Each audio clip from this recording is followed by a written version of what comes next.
Meus amados irmãos que assistem esse vídeo, a graça e a paz do Eterno e de nosso Senhor Jesus Cristo esteja presente na sua vida, esteja presente também na vida de sua família. Bom, estudando agora o capítulo 19 do Evangelho de João, vamos ver o que esse maravilhoso capítulo tem a nos ensinar. Versículos de 1 a 3 dizem assim: Pilatos, pois, tomou então a Jesus e o açoitou.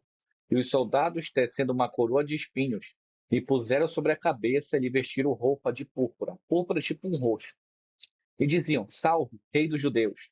E davam-lhe bofetadas. Você percebe aqui que a Bíblia, nesse momento, ela tenta mostrar um pouco da humilhação de Jesus, do que Jesus passou antes da crucificação. Então, para um filho de Deus, isso aqui é uma humilhação terrível. Deus, o Rei do universo, Cristo, o representante desse rei, no qual Deus também o coroa como o Rei dos Reis, e, nesse momento, sendo humilhado. Infelizmente, muitos cristãos não entendem o peso dessa cena. Ou melhor, não conseguem entender o amor demonstrado por Deus através de Cristo nessa cena. Versículos 4 a 6. Então Pilatos saiu outra vez fora e disse-lhes: E eis aqui vou-lo trago fora, para que saibais que eu não acho nele crime algum. Pilatos, uma pessoa experiente, um homem que já tem já julgava muitas vezes, ele falava: Não encontrei em Jesus nenhum crime. Jesus não cometeu nada. Percebemos aqui que até mesmo o não-judeu, ou alguém que não era judeu, olhava para Jesus, ele não cometeu crime. Né? O quanto a perseguição de Cristo foi alta, também para que se cumprisse a profecia. 5. Saiu, pois, Jesus fora, levando a coroa de espinhos e a roupa de púrpura, e disse-lhes Pilatos: Eis aqui um homem. Quando o viram, pois, os principais sacerdotes e os servos clamavam, dizendo: Crucifica-o, crucifica-o. Disse-lhes Pilatos: Tomai a vós e crucifica-o, porque eu nenhum crime acho nele. Né? Então percebemos aqui que quem atiçou a multidão foram os sacerdotes, né, e aqueles que estavam com eles. Certo? Versículo 7 a 9. Responderam-lhe os judeus: Nós temos uma lei, e segundo nossa lei, deve morrer porque se fez filho de Deus. Mais uma vez, a Bíblia não fala Deus filho. Algo muito importante aos irmãos. Filho de Deus. Tá? Versículo 8. E Pilatos, quando viu esta palavra, mais atemorizado ficou. Porque a ideia, isso aqui, eu vou explicar aos irmãos isso aqui. A ideia grega, né, ou romana, de alguém ser, vamos colocar assim, filho de Deus, para eles era uma coisa, como é que eu posso dizer? Apavorante. Era uma coisa muito apavorante.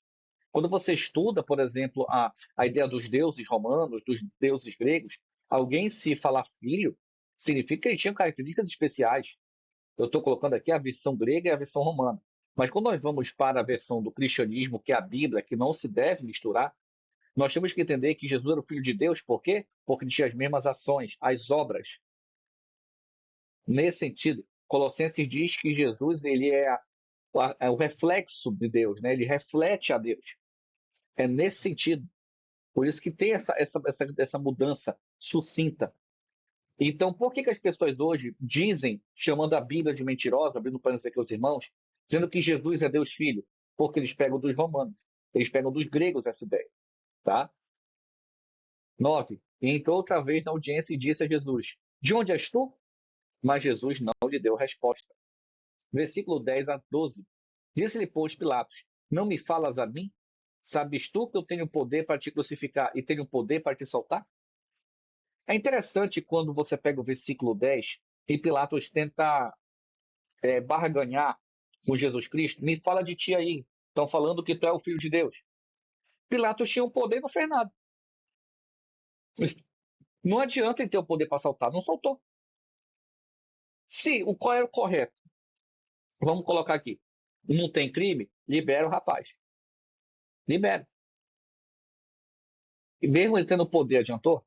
Porque Jesus tinha que morrer. Jesus tinha que cumprir a profecia. Tá? Não estou dizendo aqui que Pilatos foi salvo. Não confunda. Mas Jesus ele veio aqui para fazer a missão que o Pai lhe deu. E é isso que Pilatos não queria entender, né? Versículo 11. Respondeu Jesus: Nenhum poder terias contra mim, se de cima não fosse dado. Foi o que eu acabei de falar. Mas aquele que me entregou a ti é maior pecado tem. Isso aqui é pesado. Isso aqui é muito pesado. A culpa desse rapaz, dessa pessoa que entregou Jesus a Pilatos para morrer é pesada.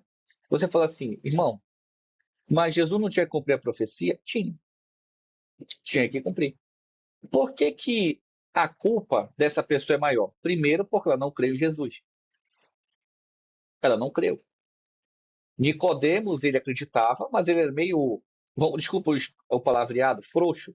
Ele não quis enfrentar, né, a liderança religiosa da época. Né? José de Arimateia também. Né? Alguns acreditam que José de Arimateia também tinha essa. Ele acreditava em Jesus, mas ele tinha receio. Versículo 12. Desde então, Pilatos procurava soltá-lo, mas os judeus clamavam, dizendo: Se solta este, não és amigo de César, porque que se faz rei é contra César. Então, nesse momento aqui, o povo estava usando a ideia política contra Pilatos. Tu quer soltar ele, mas ele se diz rei. E César, como é que vai ficar? Vai ter problema. Então, para você ver o quanto como é que eu vou dizer? O quanto a liderança judaica ou os judeus nesse momento estavam aceitando César, opa, caiu aqui, estavam aceitando César e ao mesmo tempo estavam rejeitando Jesus. É o que muita gente faz hoje. Tem muitas pessoas que rejeitam Jesus e aceitam César. Quem é César? O mundo. Tudo que não tem a ver com Deus. Tem outros reis na vida, né? 13 a 15. Ouvindo, pois, Pilatos este dito, levou Jesus para fora e assentou-se no tribunal, no lugar chamado Litóscopos, em hebraico, Gabatá. E era a preparação da Páscoa, e quase a hora sexta, e disse aos judeus: Eis aqui o vosso rei. Lembrando que essa preparação era na Páscoa. Eu vou abrir um parênteses antes de continuar a pregação, o estudo de João 19. Quando você pega Levítico 22, você tem a preparação da Páscoa, e depois da Páscoa é uma outra festa chamada Festa da Purificação. Essa festa da purificação, ela é chamada de sábado anual, ou sábado maior, ou maior sábado, tá? Então, coloca aqui é a Páscoa, era a preparação da Páscoa, e depois dela é o sábado anual, ou a festa da purificação. É isso que João está descrevendo aqui, tá bom? Que João estava descrevendo. Já era hora de preparar a Páscoa, quando acontecia o pôr do sol, começava a festa da purificação, que não podia comer durante um prazo de dias, nem nada com fermento.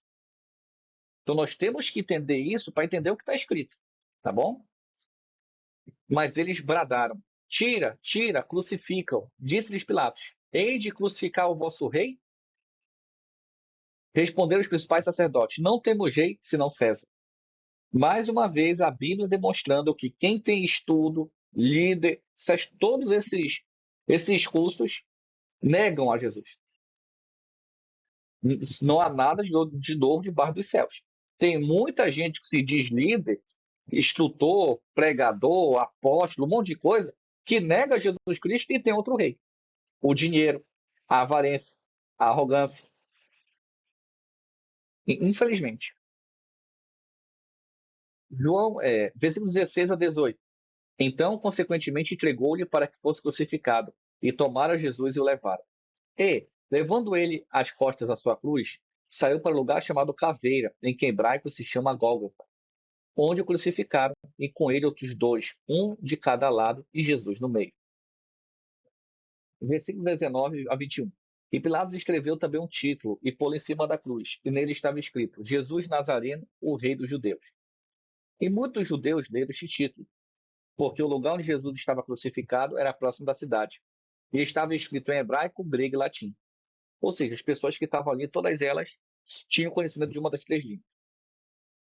Diziam, pois, os principais sacerdotes dos judeus a Pilatos: Não escrevas o rei dos judeus, mas que ele disse: Sou o rei dos judeus. Esses sacerdotes. Versículo 22. Respondeu Pilatos: O que escrevi, escrevi. 23. Tendo, pois, os soldados crucificado a Jesus, tomaram as suas vestes e fizeram 4 partes para cada soldado uma parte, e também a túnica. A túnica, porém, tecida de toda de alto a baixo, não tinha costura. Nessa época, ter uma túnica era uma coisa muito nobre. Não era qualquer um que tinha uma túnica, não. Dependendo do tecido da roupa também.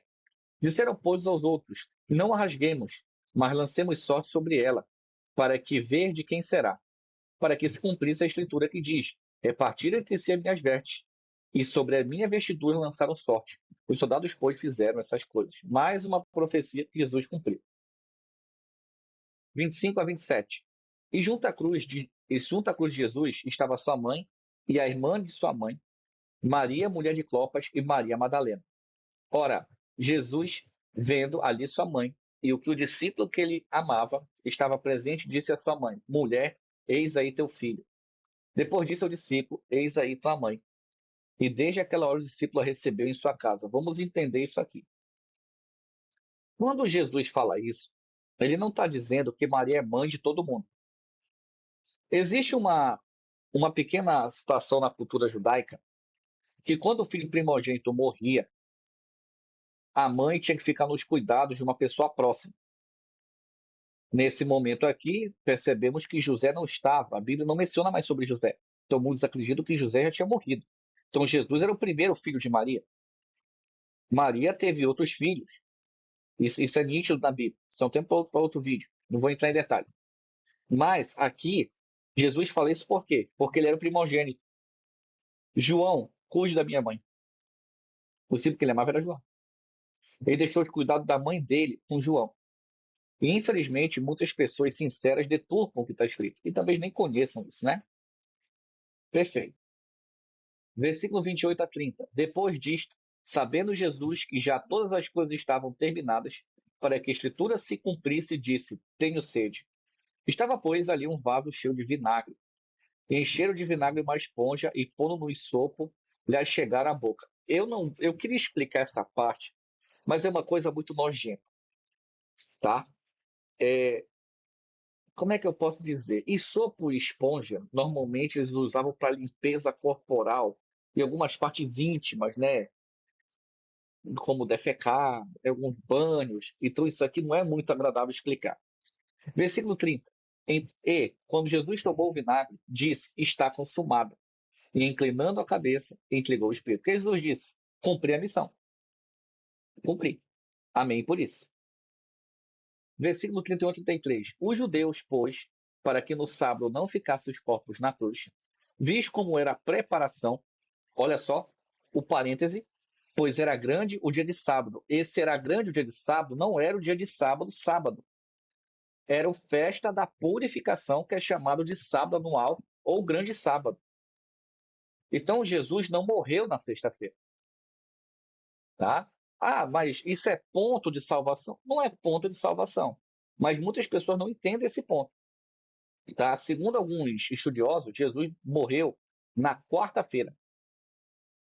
Porque a Bíblia diz que Jesus estaria 3 dias e 3 noites, assim como Jonas. Jonas ficou 3 dias literais. Quinta, sexta, sábado, passou o sábado, Jesus ressuscita. Tá? Isso aqui dando um parênteses para vocês. Mas se você quer crer que Jesus morreu na sexta-feira, tudo bem, sem problema. Não é ponto de salvação. Mas estou trazendo essa informação que muitos não entendem. Rogaram a Pilatos que lhes quebrasse as pernas e fossem tirados. Foram, pois, soldados e, na verdade, quebraram as pernas ao primeiro e ao outro, como ele era crucificado. Mas, vindo a Jesus e vendo já morto, não lhe quebraram as pernas. 34 a 36. Contudo, um dos soldados lhe furou o lado com uma lança, e logo saiu água e sangue. Eu vou trazer futuramente uma explicação científica sobre essa situação da água e sangue, e cientificamente como Jesus se sentiu na cruz, envolvendo a área da medicina. Eu estou estudando para trazer aos irmãos como seria essa explicação, para você comprovar que até a ciência explica a crucificação de Jesus e o motivo de ter saído água, né, sangue e água do corpo dele. Vou trazer aos irmãos futuramente. Não está muito próximo, mas eu trazer futuramente. 35. E aquele que o viu testificou, e o seu testemunho é verdadeiro, e sabe que é verdade o que diz, para que também vós o creais. porque isto aconteceu para que se cumprisse a escritura que diz: nenhum dos seus ossos será quebrado. Às vezes eu leio isso, eu tenho vontade de chorar, irmãos, é uma coisa que só Deus para nos amar. Era para a gente estar nessa cruz, né? Desculpa, versículo 37. E novamente diz outra escritura: verão aquele que transpassaram. 38. Depois disso, José de Arimateia, né? Olha o que o parêntese diz, eu não gosto de ler, mas vamos entender.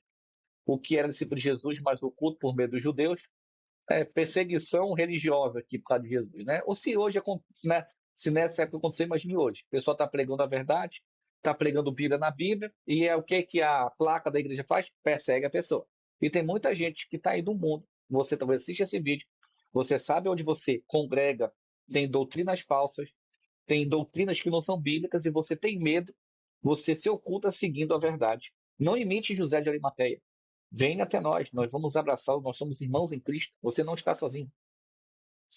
E rogou a Pilatos que lhe permitisse tirar o corpo de Jesus. E Pilatos lhe permitiu.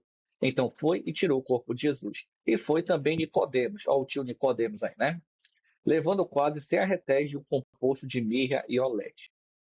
E para encerrarmos, né, o capítulo 19, versículo 40 a 42. Tomaram, pois, o corpo de Jesus e envolveram em lençóis com as especiarias, como é costume dos judeus na preparação para o sepulcro.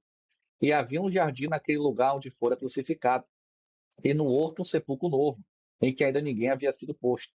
Ali, pois, puseram a Jesus. Que possamos ter entendido um pouco do capítulo 19 do Evangelho de João, que esse estudo continue lhe mostrando a verdade, que Deus abençoe, um ósculo santo a todos. Até nosso próximo encontro.